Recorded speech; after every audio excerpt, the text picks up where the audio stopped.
Assalamualaikum warahmatullahi wabarakatuh. Perkenalkan, nama saya Faradila dari Universitas Negeri Makassar, Fakultas Ilmu Pendidikan, jurusan Psikologi Pendidikan dan Bimbingan, Prodi Bimbingan dan Konseling.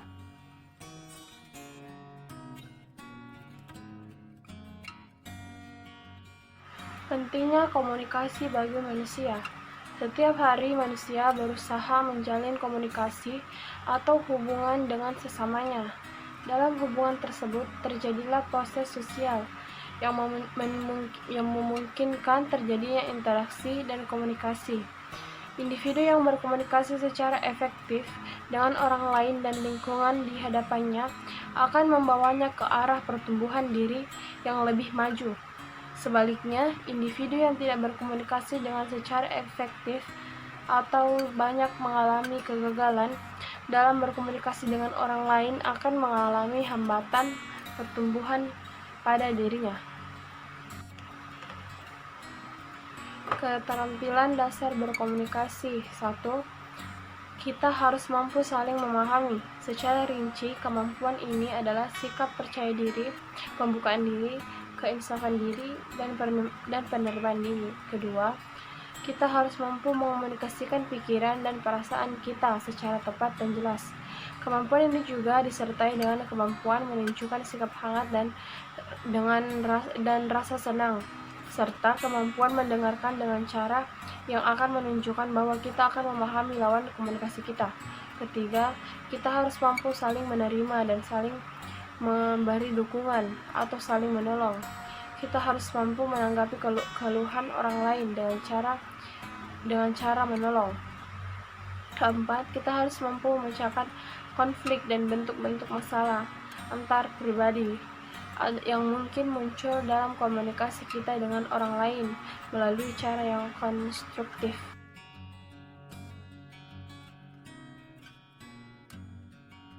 Apa itu komunikasi? Kata komunikasi berasal dari bahasa Latin communicare, berarti berpartisipasi atau memberitahukan.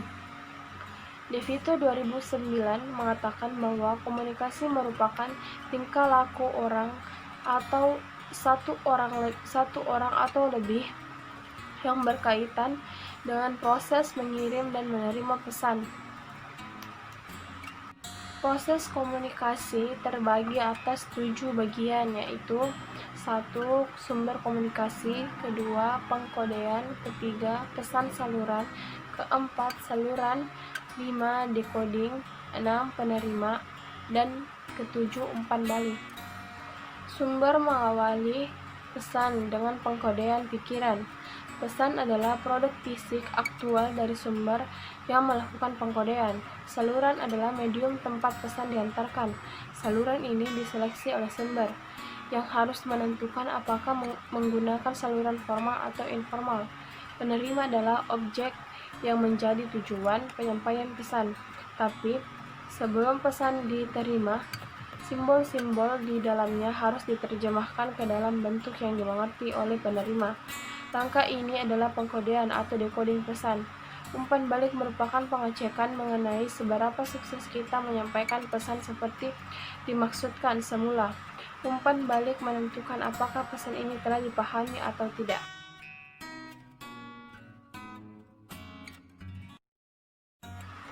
Jenis komunikasi interpersonal. Komunikasi interpersonal yaitu komunikasi yang berlangsung di dalam diri individu. Dalam hal ini, pribadi individu bertindak sebagai sekaligus penerima pesan. Komunikasi interpersonal. Komunikasi interpersonal yaitu komunikasi yang berlangsung antara pribadi yang satu dengan pribadi yang lain.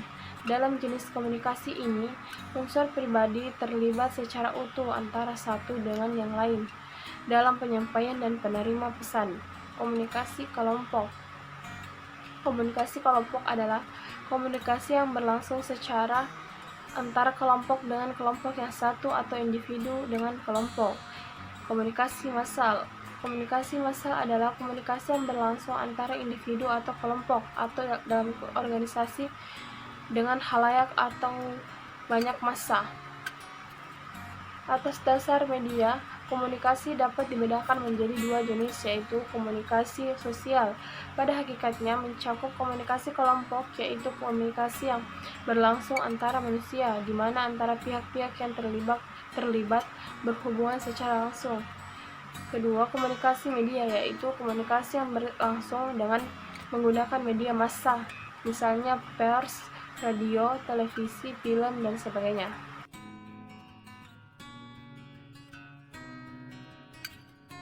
Komunikasi antar pribadi.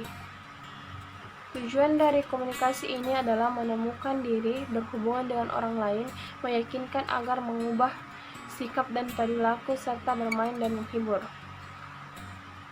1. Komunikasi lisan. Sarana utama untuk menyampaikan pesan adalah komunikasi lisan. Pidato percakapan dua orang, diskusi kelompok, dan desas-desus informal atau bentuk-bentuk dari komunikasi lisan. Kedua, komunikasi tertulis. Komunikasi tertulis mencakup memo, surat, email, pengirim faksimili, laporan berkala organisasi, pengumpulan di papan buletin, atau alat lain yang dikirim via kata atau simbol tertulis. Ketiga, komunikasi verbal. Dalam komunikasi verbal, menurut Masudi 2003, terdapat beberapa aspek, diantaranya 1. Vokabulari atau perbedaan kata-kata. Komunikasi ini tidak akan efektif bila pesan disampaikan dengan kata-kata yang tidak dimengerti. Kedua, phrasing atau kecepatan. Komunikasi akan lebih efektif dan sukses bila kecepatan bicara dapat diatur dengan baik, tidak terlalu cepat atau lambat. 3. Intonasi suara. Aspek ini mempengaruhi arti pesan secara dramatis, sehingga pesan menjadi lain artinya bila diucapkan dengan intonasi suara yang berbeda. Keempat, humor. Aspek ini adalah meningkatkan kehidupan yang bahagia, terutama mempunyai hubungan fisik dan psikis. Satu-satunya selingan dalam berkomunikasi adalah humor. Kelima, singkat dan jelas. Komunikasi akan efektif bila disampaikan secara singkat dan jelas, langsung pada pokok permasalahannya, sehingga lebih mudah dimengerti. Keenam, timing, waktu yang cepat. Dalam komunikasi menjadi berarti bila seseorang bersedia berkomunikasi, artinya ia dapat menyampaikan waktu untuk mendengarkan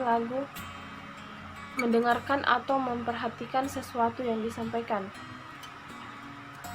Komunikasi nonverbal atau bahasa tubuh. Komunikasi nonverbal adalah penyampaian pesan tanpa kata-kata. Setiap kali kita bicara secara verbal menyampaikan pesan kepada seseorang, kita juga memberikan pesan nonverbal. Salah pengertian. Usaha manusia untuk berkomunikasi dengan baik tidak selalu menghasilkan komunikasi yang efektif.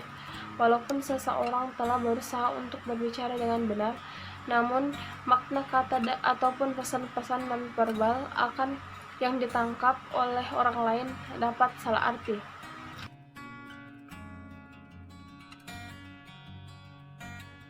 Diri. Self-disclosure atau pembukaan diri.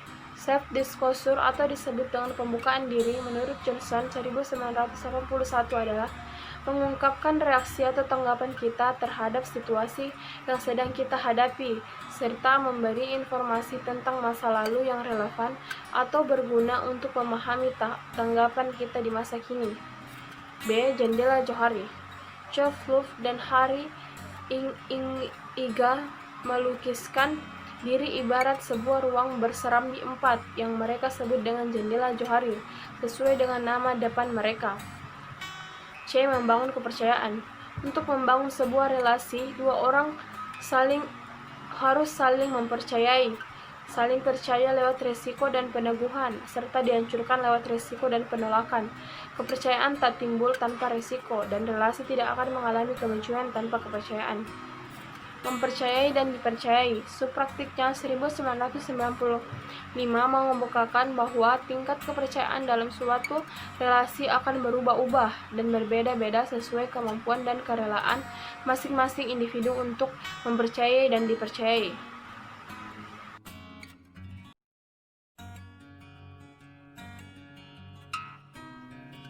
Hambatan komunikasi efektif. Lawson 2007 menguraikan beberapa faktor penghambat dalam komunikasi, yaitu 1. Konsep diri atau pengalaman masa lalu yang mempengaruhi sikap. 2. Menutup diri terhadap informasi baru. 3. Penilaian terhadap pengirim pesan. 4. Pengamatan yang berbeda. 5. Perbedaan persepsi. 7. Salah informasi. Sementara menurut Stephen 2006 secara rinci mengemukakan sejumlah hambatan dapat mengganggu atau memperlambat komunikasi yang efektif, yaitu 1. Penyaringan. Penyaringan mengacu ke pengirim yang memanipulasi informasi sedemikian rupa sehingga akan terdampak lebih menguntungkan di mata si penerima. Kedua, persepsi seleksi. Penerima dalam proses komunikasi secara seleksi melihat dan mendengar berdasarkan kebutuhan, motivasi, pengalaman, latar belakang, dan karakteristik personal lainnya. 3. Informasi berlebihan. Setiap orang memiliki kapasitas terbatas untuk mengolah data mereka, cenderung menyeleksi, mengabaikan, melewati, atau melupakan informasi. Keempat, emosi. Bagaimana perasaan penerima pada saat menerima komunikasi akan mempengaruhi cara dia menginterpretasikan pesan tersebut. Pesan serupa yang akan diterima ketika secara berbeda dibandingkan ketika Anda senang. Kelima, bahasa. Kata-kata bisa memiliki arti yang berbeda bagi orang-orang yang berbeda pula. 6. Kegelisahan komunikasi. Hambatan besar lainnya terhadap komunikasi yang efektif adalah bahwa beberapa orang yang diperkirakan 5-20% dari populasi menderita kegelisahan komunikasi atau kecemasan yang melemahkan. Meski banyak orang yang takut berbicara di depan kelompok, kegelisahan komunikasi merupakan salah satu masalah yang lebih serius karena kegelisahan jenis ini mempengaruhi seluruh kategori teknik komunikasi.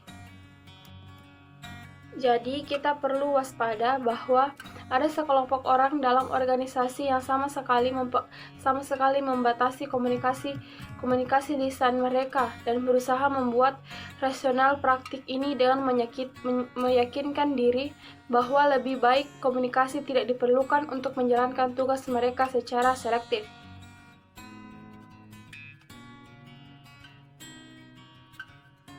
Konflik dalam hubungan antar pribadi. A. Konflik dan nilai positifnya.